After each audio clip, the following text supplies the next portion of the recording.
Hola, bienvenidos a Salud en Línea. Me acompaña Luis Bermúdez Guzmán. Él es biólogo con énfasis en genética, biología molecular y bioinformática. Coordina la unidad de educación de investigación aplicada aquí en el Centro de Radiocirugía Robótica. Luis, por favor, cuéntanos ese origen del cáncer. Bueno, el origen del cáncer lo podemos evaluar desde diferentes perspectivas, ¿verdad? Podríamos ver qué hay en los archivos históricos. Por ejemplo, sabemos que hay papiros egipcios que documentan casos de cáncer en por lo menos 10 pacientes. Hay otro papiro que tiene más de 40 reportes y estos son papiros de más de 3.500 años, ¿verdad? Entonces, uno puede pensar que el cáncer ha acompañado al ser humano desde hace mucho tiempo, ¿verdad? Entonces, por ese lado, uno puede evaluar el origen del cáncer desde el archivo histórico. En el archivo biológico sí hay reportes muy antiguos, ¿verdad? No solo en humanos, que pues demuestran que el cáncer ha estado ahí, ¿verdad? Y es que el cáncer es una consecuencia de estar vivo, porque sucede precisamente en células que empiezan a crecer, ¿verdad? De forma descontrolada totalmente. Y un ejemplo clásico para ver esto es el del vehículo, ¿verdad? Cuando vamos en un vehículo, tenemos un freno, tenemos un acelerador y los usamos, ¿verdad? A discreción, según sea necesario. Las células también, cuando crecen, digamos que son el vehículo, tienen un freno, un acelerador y lo usan a discreción. Hay mecanismos que procuran meter el acelerador, digamos, en los casos en los que las células tienen que dividirse, crecer rápidamente, como cuando tenemos una herida, ¿verdad? Claramente necesitamos sellar esa herida, necesitamos que las células crezcan. Llega un momento en donde ocupamos que se detenga ese crecimiento, ahí vendría el freno, ¿verdad? Entonces, en el cáncer, lo que sucede es que muchas veces se queda atascado el acelerador, digámoslo así, y se pierde el freno, que son mecanismos celulares que entonces ya no regulan el crecimiento y las células crecen incontroladamente. Esa es la definición más típica de cáncer, ¿verdad? Aunque hay que entender que en realidad el cáncer no es una enfermedad, son muchas, no solo por los tipos que hay, sino porque es un conjunto de enfermedades muy heterogéneas y hay muchas variaciones, incluso entre pacientes con los mismos tipos de cáncer.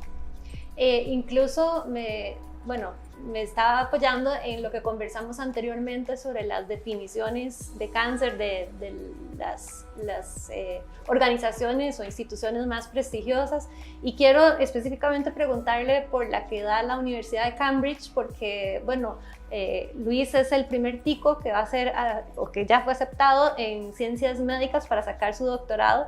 Entonces, por eso te pregunto, Luis. Sí, bueno, el instituto al que voy a ir es el Cambridge Institute, que es parte de una red muy grande que se llama el Cancer Research UK, y la definición que tiene, igual que la del NIH y muchos sitios, es esto: un crecimiento incontrolado, ¿verdad?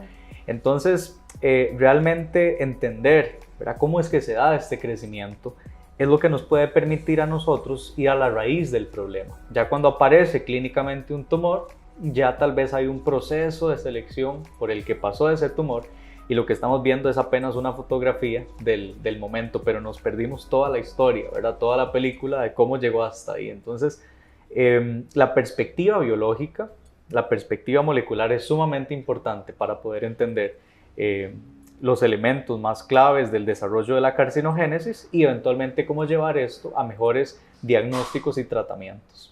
Carcinogénesis viene de carcinoma, que viene de carcoma, ¿cierto? ¿O cómo era? Bueno, en realidad es una pregunta interesante, sí. El origen de la palabra, la etimología de la palabra, viene desde Hipócrates, el padre de la medicina.